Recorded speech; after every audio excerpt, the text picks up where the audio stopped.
Hello all, welcome to my channel MTNet Commerce Classes. Today I will discuss foreign direct investment and इसका एक model पढ़ेंगे EPRG. Okay guys, कहता है कि FDI का meaning क्या होता है.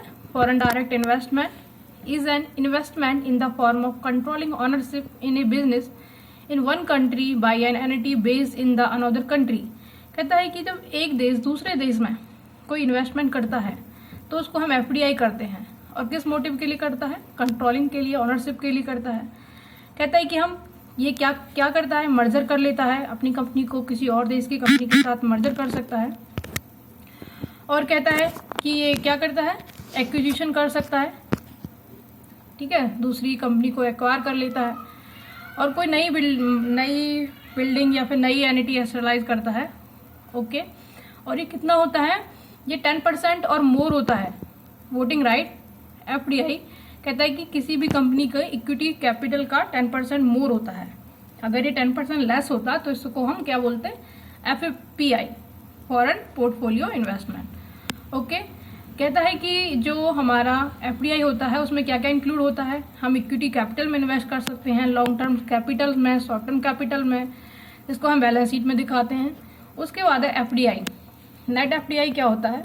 आउटवर्ड FDI माइनस में इनवर्ड FDI. ओके,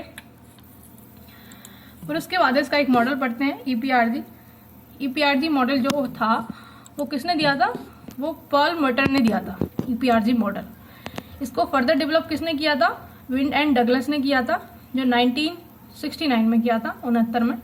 कहते हैं कि इथनोसेंट्रिक क्या होता है? इथनोसेंट्रिक होता है don't adopt their product to have the needs and want of the other country where they have operations. कहता है कि इथनोसेंट्रिक का मतलब होता है कोई भी इंस्टीट्यूशंस, कोई भी कंपनी जो अपनी कंट्री को सुपीरियर मानती है, जो अपनी कंट्री के हिसाब से ही प्रोडक्ट को मैन्युफैक्चरिंग करती है, किसी दूसरी कंट्री का क्या टेस्ट है, क्या वो प्रेफर करते हैं, उसको ध्यान में नहीं रखती.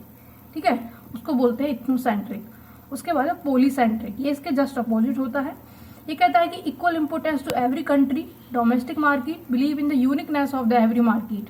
कहता है ये जो कहता है कि जो पॉलीसेंट्रिक है वो क्या होता है? अपोजिट होता है इथनोसेंट्रिक के. इसका मतलब ये है कि ये होस्ट कंट्री को सुपीरियर मानता है. होस्ट कंट्री मतलब जिस कंट्री में ये अपना एक्सपोर्ट कर रहा है उस कंट्री के कंज्यूमर्स के टेस्ट के प्रेफरेंस के अकॉर्डिंग ही अपनी प्रोडक्ट को मैन्युफैक्चर करता है. ठीक है, ये अपनी कंट्री के हिसाब से ही नहीं करता. दूसरे जो लोग हैं, दूसरी कंट्री के जो लोग हैं, उनका क्या टेस्ट है, वो क्या चाहते हैं, उनके प्रोडक्ट में उतना ही चेंजमेंट कर उनको सेल करता है. ओके, ये ज़्यादा प्रॉफिटेबल होता है इथनोसेंट्रिक से. उसके बाद बढ़ते हैं, कहता है कि रीजियोसेंट्रिक. रीजियोसेंट्रिक क्या होता है?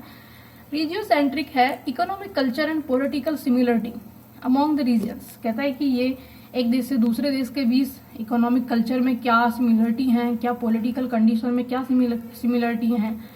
Company see the similarity difference in the economic world regions. कहता है कि वर्ल्ड लेवल पर एक कंट्री जो एक्सपोर्ट कंपनी है वो सिमिलरिटी ढूंढती है अपनी कंट्री की जैसी दूसरी कंट्री में भी, और फिर एक्सपोर्ट करती है. कहता है कि क्या एक्सपोर्ट करती है या फिर FDI करती है.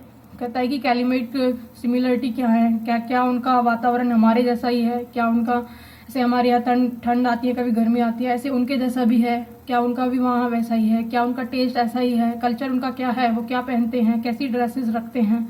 जैसे कि हमारे यहाँ ड्रेसेस बनाई जाती हैं, अगर हम किसी और फॉरेन में उनको सेल करें साड़ी बनाकर, क्या वो पहनेंगे? नहीं पहनेंगे ना.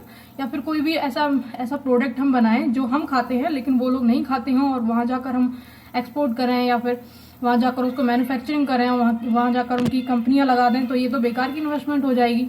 इसीलिए इसको रीजियोसेंट्रिक जो है वो सी सिमिलरिटी देखता है. उसके बाद है जियोसेंट्रिक. जियोसेंट्रिक इसका मेन टारगेट होता है ग्लोबल लेवल पर, ग्लोबल कंज्यूमर्स को अट्रैक्ट करना अपनी तरफ, उनको ज़्यादा सेल करना. ये ऐसा प्रोडक्ट बनाता है, ऐसी कंपनी सेटअप करता है जो ग्लोबल लेवल पर कंज्यूमर्स को मतलब ग्लोबल लेवल पर कंज्यूमर जो है उसको परचेज कर सकें. ठीक है, सिमिलरिटी देखता है. ठीक है, रीजियोसेंट्रिक ये एक ग्लोबल प्लेयर होता है जो ग्लोबल लेवल पर खेलता है. ठीक है, okay, thanks for watch the video. Thank you so much.